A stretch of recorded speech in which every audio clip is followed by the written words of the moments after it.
La plupart du temps bénignes, ces morsures doivent leur gravité aux rares réactions allergiques. Nettoyez le point de morsure au minimum à l'eau et savon, puis avec une solution antiseptique. En cas de morsure sur un doigt ou un orteil, enlevez les bagues. Si l'animal n'a pas été identifié, regardez la morsure à la loupe pour être certain qu'il ne s'agit pas d'une piqûre et qu'une partie du dard ou de l'insecte n'a pas été laissée en place. En cas de démangeaison ou de douleur importante, appliquez une pommade apaisante, de l'huile essentielle de lavande ou des onguents à base de camphre, de calamine ou d'aloe vera.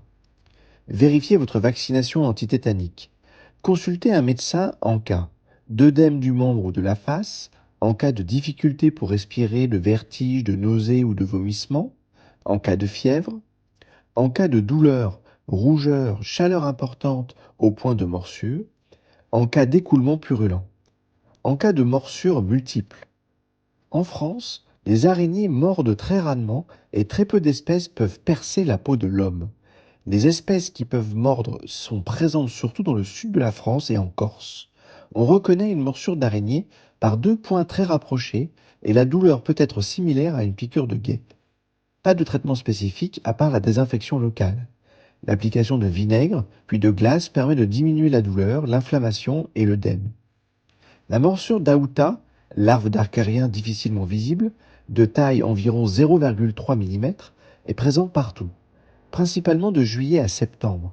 Après la morsure, l'animal reste 2 à 3 jours fixé à la peau, provoque de fortes démangeaisons 2 à 3 jours après l'exposition lorsque l'animal se détache au niveau de zones où la peau est fine, parfois accompagnée d'une éruption de petites papules rouges. Le risque est la surinfection due au grattage. Lavez la zone à l'eau et au savon, appliquez une compresse très chaude ou en cas de morsure multiple, prendre un bain chaud. Sécher puis appliquer une solution apaisante à base d'huile végétale ou minérale. La tique est un acarien dont la morsure peut entraîner de graves complications médicales. Certaines tiques sont porteuses du germe de la maladie de Lyme, principalement en juin et juillet après une balade en forêt. La priorité est d'enlever la tique en entier avec une pince à épiler ou un tire-tique. Bien s'assurer avec une loupe que la tête de l'animal n'est pas restée fichée dans la peau. Consultez un médecin si la tique en place depuis plus de 48 heures ou est gorgée de sang. En cas d'apparition d'une rougeur, parfois en cocarde autour de la morsure, au moins 3 jours après la morsure et jusqu'à 30 jours après. Ces situations nécessitent un traitement antibiotique.